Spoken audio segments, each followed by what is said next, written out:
Frecuencia Sorora, un programa dedicado a las mujeres que han luchado y fortalecido la industria musical, porque la repetición de la unidad hace Frecuencia Sorora.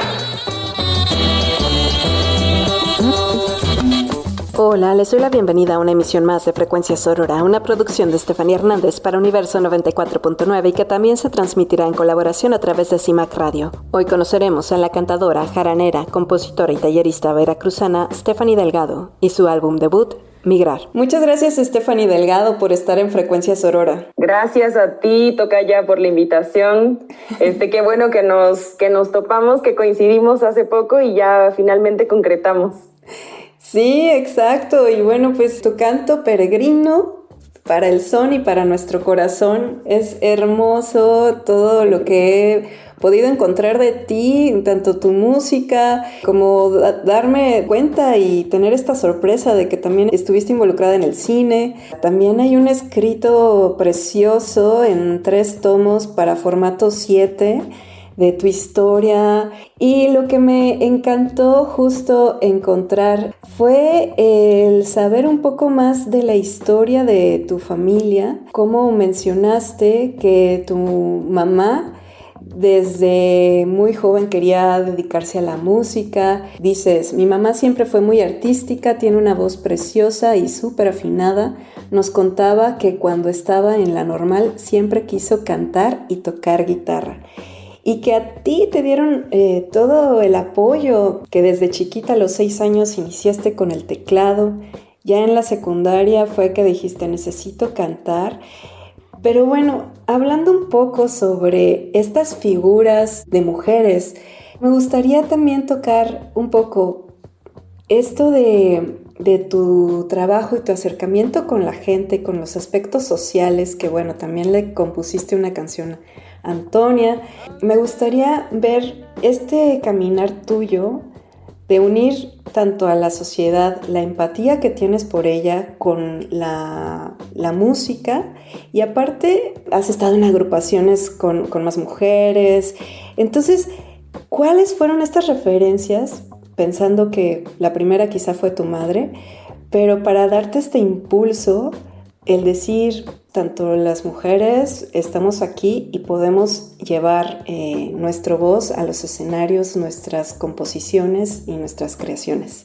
Bueno, tuve la fortuna, para empezar, yo sé que esto es un privilegio y que cada vez va siendo más común, pero todavía para mi generación y para mi contexto, sobre todo en una zona rural, el hecho de crecer en una familia en la que no hubo distinción de género fue para mí como la gran ventaja que creo he tenido desde siempre, ¿no? O sea, mi papá nos enseñó a mi hermana y a mí a usar el taladro, a podar el pasto, a ayudarlo en cosas de carpintería.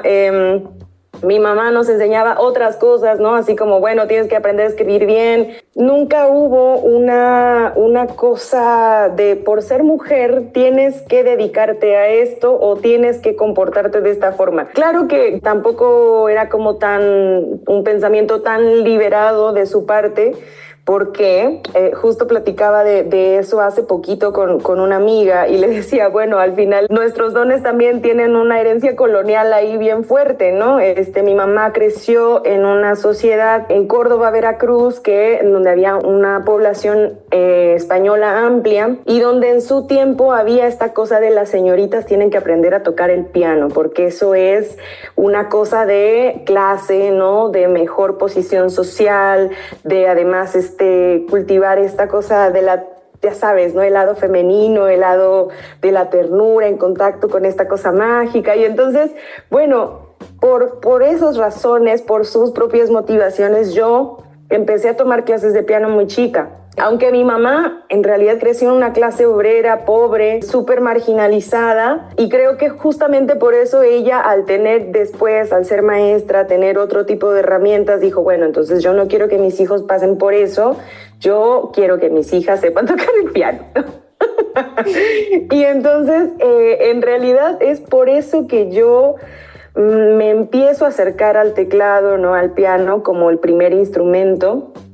Y mi mamá siempre soñó con que yo iba a ser una concertista, ya sabes, ese imaginario del ser artista, y yo en realidad nunca tuve una conexión tan fuerte con el piano, ¿no? Pero bueno, o sea, pasan muchas cosas que se enredan. Algo que creo que mis papás me enseñaron, sobre todo mi papá, desde muy chiquita, fue esta cosa de la observación. Creo que ha sido una de mis herencias más bellas y algo que yo trato de cultivar todos los días, ¿no?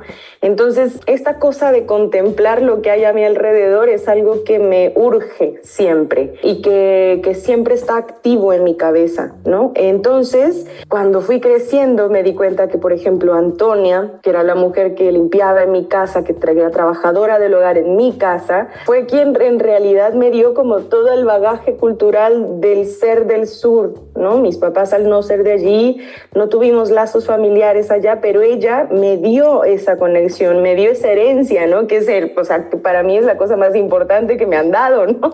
Una de las cosas más importantes que me han dado, ¿no? Fui muy agradecida de poder tener contacto con esas historias, como que mi forma de vinculación con las personas, con las mujeres que estaban a mi alrededor, que no eran tantas, siempre fue como darme el tiempo de escucharles y yo también de regresar algo en esa conversación, ¿no? Entonces, creo que también la tradición oral, ¿no? Esta cosa de la plática, de la charla, es algo que se daba en el ámbito doméstico. Yo platicaba con doña Toña cuando ella se ponía a cocinar, cuando se ponía a hacer tortillas, cuando íbamos al fogón, y le iba persiguiendo en todos lados y yo le contaba cosas y ella me contaba a mí, ¿sabes? Ahora me pregunto, ¿quién sabe de qué hablaríamos? La verdad que no me acuerdo bien, ¿no? Por ejemplo, con mi abuela, la mamá de mi mamá, fue trabajadora del hogar, Rosario. No tuvimos esa oportunidad de platicar tanto porque murió cuando yo tenía 6 años, era muy chiquita y también como que sus formas de crianza eran muy distintas, ¿no? Era una mujer muy solitaria, muy silenciosa. Y con mi mamá, pues eso, como la cosa de los cuentos. A ella le gusta hablar un montón, habla muchísimo, de hecho. Y entonces platicábamos. Ha sido como la cosa de la plática también algo que ha nutrido toda mi expresión artística. Creo que en realidad se soporta de esta cosa de la contemplación, de esta cosa que sale de lo más ordinario, ¿sabes? O sea, como del ejercicio diario, como de la charla, de lo que sucede en una cocina, de lo que sucede yendo al mercado, de lo que sucede de regreso en el auto, ¿no? Como una cosa muy marcada por la vida también obrera. Y bueno, como te decía, esta cosa de la contemplación, de la observación, para mí ha sido algo muy importante. Creo que aprendí a encontrar magia y mucha poesía desde muy chiquita en todas esas cosas cotidianas. Regresamos para seguir hablando sobre las mujeres que en conjunto forman Frecuencia Sorora.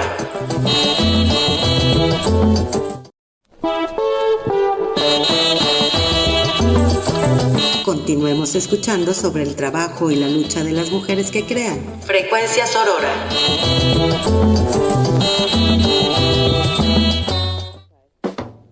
Recupero eso que dijiste de que tu mamá les enseñaba a escribir. Se me hace también algo fundamental en tu carrera y también lo veo en las trayectorias de otras artistas, ¿no? Como el paso de pronto decir, bueno, me gusta el canto, bueno, voy a tocar el piano, voy a tomar clases, pero de ahí a componer, justo como lo mencionas en la canción Junto a ti, vamos juntas compañeras por aquellas que vendrán. Y también recupero una cita que diste para el Diario de Jalapa. En la música tradicional ya es tiempo de que las mujeres se arriesguen a componer letras, hagan nueva música, se encarguen de sus arreglos y se desarrollen bajo sus propios términos de producción. Y recupero esto de que tu mamá les enseñó a escribir, o bueno, que se preocupaba por ello, que tu papá te dio esta enseñanza hermosa que es la observación. Hablando de estos pasos tuyos, ¿cuándo fue el momento en que decidiste componer? ¿Cuándo fue que decidiste crear tu primera canción? ¿Cómo fue este mundo de la composición para ti? Y tomando esta referencia del Diario de Jalapa, pues como dices, tuviste la fortuna de crecer en esta familia, pero también para ti el haber vivido en diferentes lugares de Veracruz y ahora estar en la Ciudad de México, ¿cómo también ves y la reflexión que tienes al respecto? Como te decía, ¿no? Mi paso por el arte ha sido desde un sitio completamente decidido, porque a ver, el oficio del artista quizás aquí en la ciudad se ha vivido de otra manera, pero el oficio del músico en los medios rurales, el oficio del poeta en medios rurales tiene otros sentidos, ¿no? Como un sentido más comunitario. Es decir, eran personas que no solían dedicarse solo al arte, sino eran albañiles o maestros o doctores o alguna otra cosa, cualquier otra cosa, además de tener este don. Y en mi caso, pues eso, recordé que mi primera composición, yo creo, la hice en la secundaria gracias a una clase de educación artística. Y es muy chistoso, pues, cómo criticamos esta cosa de ¿por qué enseñan flauta? ¿No? Y entonces yo pensaba, es cierto, era tan fea esa clase, pero esa fue mi primera oportunidad de darme cuenta que podía hacer canciones, ¿no? Era una clase, yo tenía que dar una calificación.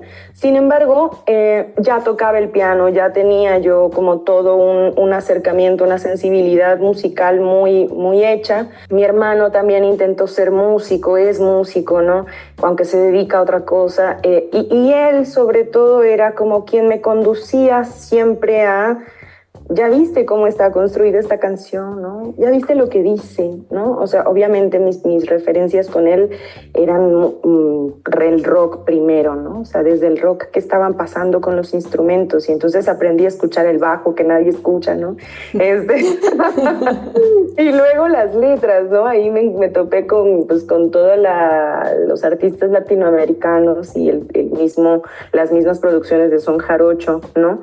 Gracias a él. Y entonces desde allá, era yo muy chica, empezaba yo a construir este lazo con la canción, que después, cuando llegué a Jalapa, atravesó como un periodo de olvido porque me enfoqué en el son jarocho y me enfoqué en aprender a tocar son jarocho, a ser instrumentista, a ser cantadora. O sea, allí es que realmente yo descubro que tengo una voz para cantar, que tengo la construcción física, ¿no? Lo suficientemente estable para escucharme en un fandango, ¿no? Descubro que tengo una voz potente, etcétera. Y empiezo a involucrarme como cantadora y como jaranera. Y después de unos años es que me doy cuenta de qué cosas estoy cantando y de cómo los versos empezaban a necesitar también mi punto de vista, o sea, los versos que yo cantaba, ¿no? Sentía las palabras de otro, pero no necesariamente las mías. Y es que descubro, gracias en realidad al trabajo junto a Ramón Gutiérrez, que dentro del son jarocho, o más bien que dentro de las músicas tradicionales, se abre esta grieta, se abre este brazo de río hacia otras expresiones que no son necesariamente sones, ¿no? Pero que están totalmente vinculadas a la médula de la música tradicional. Y creo que es con Ramón Gutiérrez que yo realmente empiezo a apasionarme por el hacer canción, por el escribir. Y empecé a escribir así como a escondidas, porque también pues Ramón es un músico imponente, y yo siempre fui súper tímida, súper insegura de mi ejercicio del arte, ¿no? Bueno, de muchas cosas, pero del ejercicio del ser artista, ¿no? Y entonces la verdad es que me intimidaba mucho que él escuchara lo que yo componía, ¿no? Que cualquiera escuchara lo que yo componía. O sea, también eso, ¿no? Dentro de todas las bondades de mi madre, una de sus no cosas tan buenas era que era muy crítica, sigue siendo muy crítica. Entonces recuerdo que cuando yo quise cantar, ella fue la primera que me dijo, obviamente no, o sea, no tienes voz, no, casi ni te escuchas cuando hablas, eso no va a pasar, o sea, sigue tocando el piano, ¿no? Entonces, como este tipo de cosas, claro, pesaban, o sea, son críticas que te hace alguien que te ama, y que no se miden, ¿no? Obviamente, a la hora de yo hacer canciones pensaba, es que son terribles, o sea, y sí eran muy feas. Pero seguí como haciendo cachitos de canción, hasta yo sentir que realmente había magia en algo de lo que hacía. Y fue muchos años después, o sea, te hablo de que pasaron, no sé, pasé 6 años quizás de trabajo con Ramón desde que yo empecé a hacer mis primeras canciones y así todo a escondidas, ¿no? Mis primeros versos. Recuerdo que luego sus canciones también necesitaban otro tipo de letra, que no había nada dentro de todo ese banco lírico que yo conocía que pegara con las texturas que Ramón proponía en sus canciones, y entonces yo empezaba a modificar los versos, porque si es que no, eso que estás diciendo no me convence, ¿no? Y ahí fueron como mis primeros atrevimientos, y recuerdo un día que me senté con él y empecé a cantar versos míos y él empezó a responder versos que yo nunca le había escuchado. Y me dijo, es que hoy estás cantando versos muy bonitos y quiero respondértelos como a la altura. Como eso, fue una cosa muy oculta. De hecho, yo en realidad quería grabar mi primer disco a los 60 años.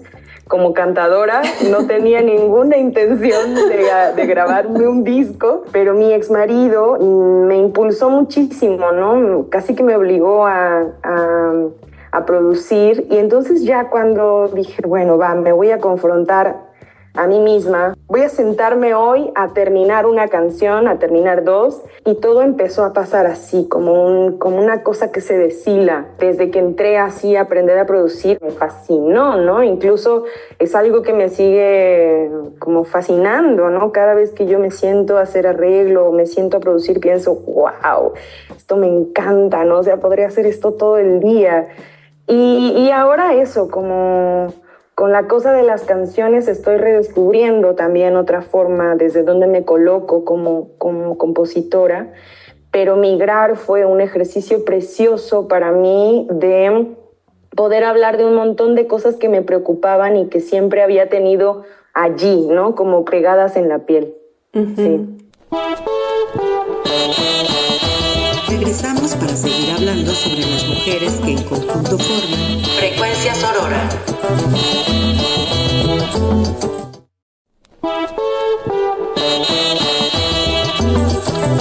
Continuemos escuchando sobre el trabajo y la lucha de las mujeres que crean Frecuencia Sorora.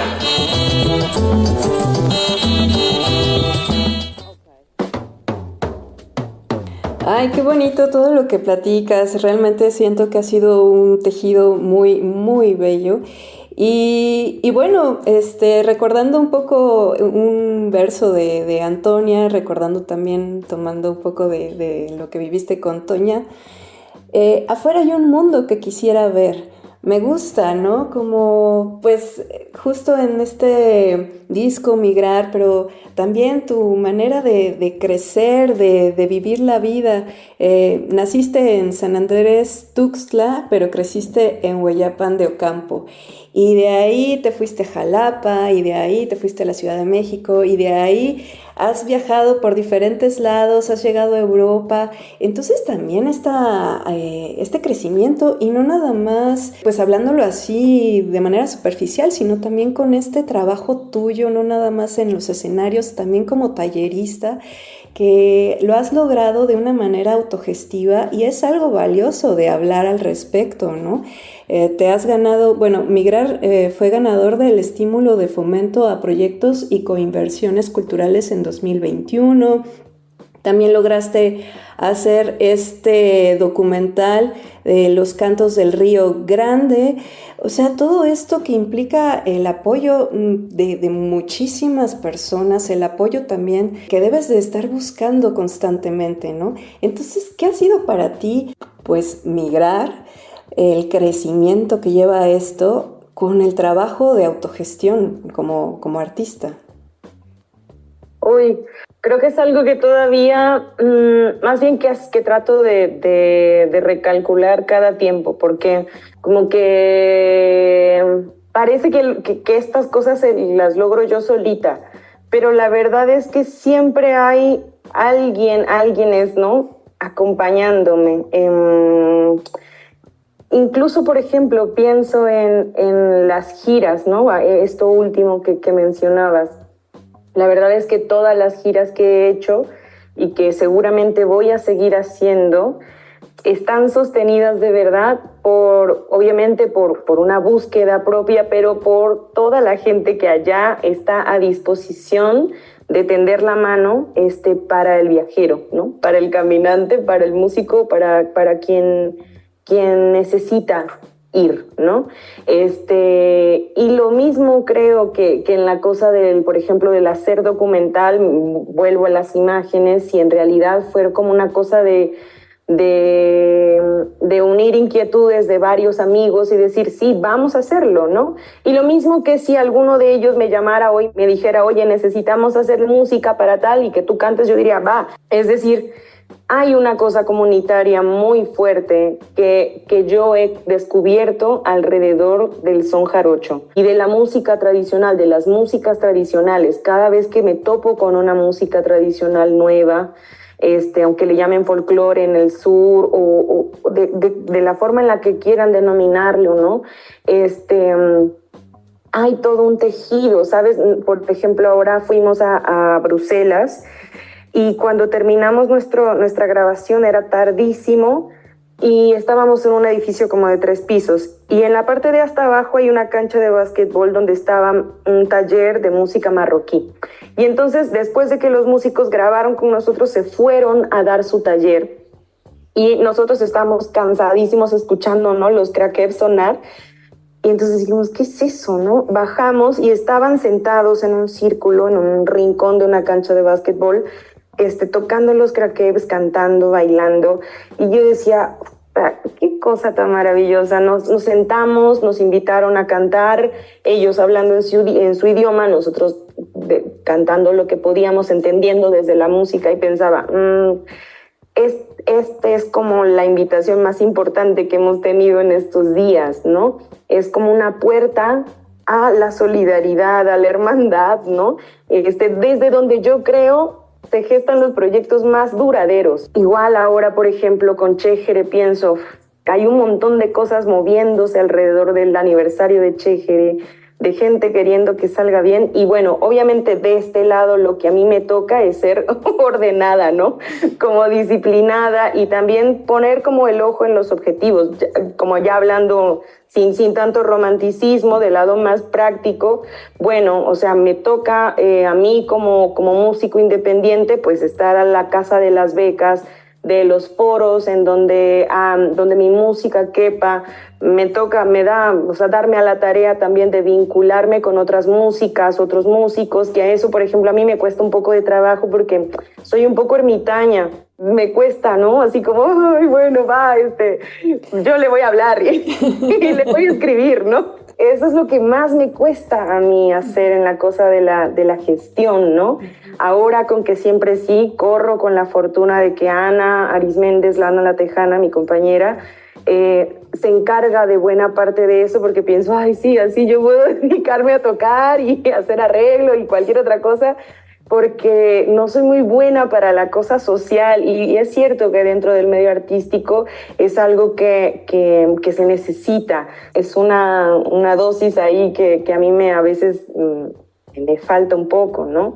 Pero bueno, o sea, como de nuevo, yendo a la cosa que para mí es importante, creo que cualquier cosa que queramos gestionar tiene que responder a un impulso pues muy verdadero, ¿no? De hacia dónde lanzar nuestro arte, por qué, y sobre todo, más allá de la venta, ¿no? ¿Qué necesitamos que permanezca, ¿no? Que se pregne, pues, en el tejido humano, ¿no? Para mí eso es súper importante. O sea, como creo que que tengo el privilegio de que todos los proyectos en los que estoy y a los que me sumo tienen esta cosa como bandera también, como esta búsqueda del acercamiento, de no estamos haciendo solo música por números, solo arte por números. Sí. Me encanta imaginar que justo esta palabra acercamiento, me gusta pensar también en el corazón, me gusta pensar en las raíces, ¿no? O sea, a pesar de que estás migrando, llevas contigo los sones, están contigo las jaranas, que ahorita están ahí en tu habitación. Llevas... Sí, acá están todas. Sí. Yo creo que hasta cada una tiene su nombre. Así, casi. Regresamos para seguir hablando sobre las mujeres que en conjunto forman Frecuencia Sorora.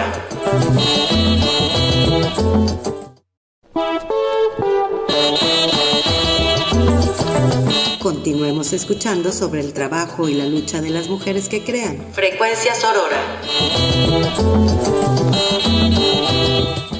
Y me encanta ahorita que mencionaste tanto a tu hermano, que también en este texto que pude leer, mencionabas de la importancia que tuvo en tu crecimiento y que justo fue él también que te invitó a su agrupación que se llama Aquí no mando yo. También estuviste en Sexteto de Ramón Gutiérrez, con Andrés Flores y La Flota, Los Macuiles, ya mencionaste a Chéjere y también ya mencionaste a Que Siempre Sí. Es un trío que está compuesto por Ana La Tejana y también contigo y Mariel Henry Rojo. Mariel Henry Rojo. Y justo hablas de estas cuestiones sociales, hablas del acercamiento con la gente, esta sangre tuya de que tu madre fue normalista, de que tu padre se dedicó a crear grupos de fútbol, de diferentes deportes. Se me hace muy bello esta cuestión de la comunidad y esta cuestión de seguir apoyando. Y justo esta canción que se creó en el 2023, La Morena Trans, con la lucha entre la sangre, la morenita nació. Me encanta, ¿no? Como esta necesidad de visibilizar situaciones también, de logros, y también está la parte triste, ¿no? De una cuestión en donde no se acepta. Hablo, por ejemplo, la morena trans, pero también la cuestión de la música tradicional, que aunque ahorita está tomando un impulso, por mucho tiempo... Yo vivo en Colima y mucha gente no se ha acercado al norteño, no conocen géneros pues con artistas de principios del siglo XX. Entrevisté a Damaris Bojor, que ahorita está haciendo El Campirano, y me hablaba también de cómo en Sonora no se conocen tanto los inicios, ¿no?, de ciertos géneros musicales. Entonces, justo en este ir y venir, y pues también hablando de cómo se han mezclado las tradiciones y los géneros, ¿cómo fue esta conexión y este trabajo de la morena trans? Que decías hace un ratito, ¿no? Del pasado, ¿no? De lo que uno carga. Mis papás fueron maestros de educación primaria y la verdad es que siempre tuvimos como una obligación social en donde estuviéramos, ¿no? Porque ellos hacían mucha labor fuera de las escuelas. Creo que también cargaron con esta necesidad de hacer algo más, ¿no? Y es algo que también como nos heredaron, ¿no? Como esa cosa de la lucha, del combate, ¿no? Del estar al pendiente un poco de qué necesitaba la comunidad, ¿no? Por ejemplo, ahora pienso que ellos pueden vivir en este pueblo solos porque hay toda una comunidad, una red de vecinos, de gente que los quiere, que los cuida, que ya están grandes y están pasando por su vejez con cierta soledad. ¡Wow! O sea, es como una cosa increíble que ellos hayan podido labrar esta cosa para su vejez, ¿no? Sin saberlo. Creo que no todos tenemos la fortuna, ¿no? O quizás tampoco tenemos el trabajo o la disposición de hacer toda esa chamba para lograrlo después. O sea, eso como que es algo que también quería mencionar porque también pienso que es una forma de replantearnos el trabajo artístico. A veces estamos dentro de una burbuja muy específica que solo está dentro de los escenarios y no necesariamente mezclado con lo que está ocurriendo en las calles. Y entonces, a lo mejor también esta cosa de la música norteña, habría que preguntarse qué está pasando, que los artistas, desde dónde nos estamos acercando a ese tipo de músicas. O sea, hay géneros que están muy cargados de muchos estigmas y también hay mucha desinformación y mucho desconocimiento, ¿no?, sobre las realidades de los territorios que están en guerra por el narcotráfico, por las drogas, por la seguridad, por las luchas ambientales. O sea, como hay un montón de cargas allí que, quieras o no, afectan a cómo consumimos la música, ¿no? Sobre todo estas músicas, ¿no?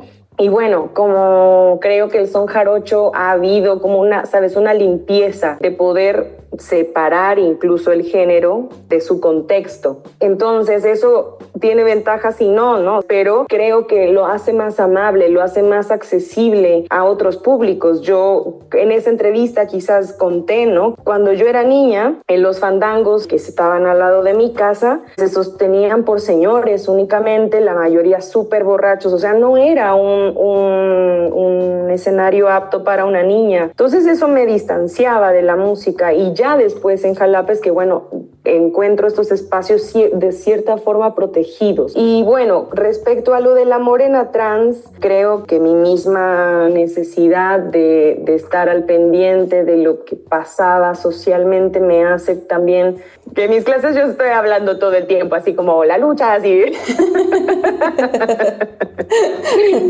No quito el dedo del renglón. Y Barbie Hurtado, que quien hizo estos versos, es mi alumne, es trans, y entonces yo le dije, bueno, todo lo que escribes está muy lindo, o sea, como que tus intereses están muy chidos, pero ¿qué tal si te cuestionas otras cosas, ¿no? Es activista. Entonces le dije, ¿por qué no esa lucha que haces en las calles, pues la haces también desde tu poesía? Y entonces empezamos a hacer otro tipo de versada. Estos versos son el resultado de nuestra clase de muchas tardes de pobrecita. Sí, había días en los que me decía, oye, no, este tema, dame tiempo, no lo puedo escribir, ¿no? Sí, fue una cosa fuerte. Y entonces cuando acabamos esta versería, le dije, bueno, ¿sabes qué? Voy a decirle a Ana, la tejana, que me ayude a grabarle una leona y quiero cantar tus versos porque me parece que te quedaron muy lindos y en una especie de cierre, de celebración de estas semanas de taller, voy a hacer esto. Unos meses después me dijo, quiero conseguir una beca para grabar La Morena Trans porque yo creo que se la merece. ¿Qué tal si haces el arreglo? Le dije, claro. Y entonces hicimos esta grabación que en realidad fue así como el primer paso para que Barbie descubriera que quiere seguir escribiendo, y ahora estamos en camino a producir su primer EP, que es eso, como toda su versería volcada en temas que pues le competen a ella, ¿no? ¡Qué chido!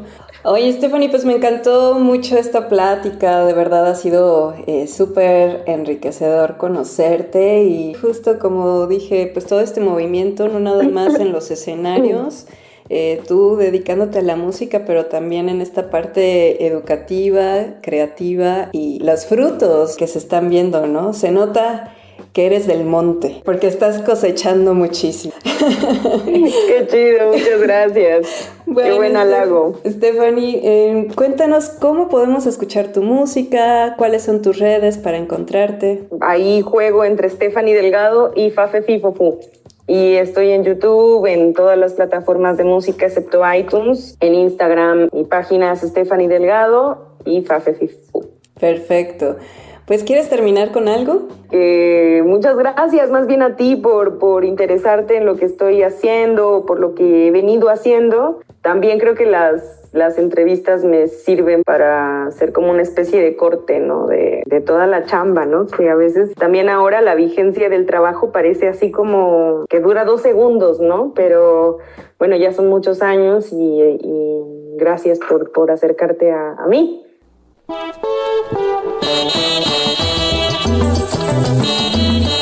Recuerden sintonizarnos la próxima semana para conocer el camino que han trazado las mujeres de la industria musical para conformar una frecuencia sorora.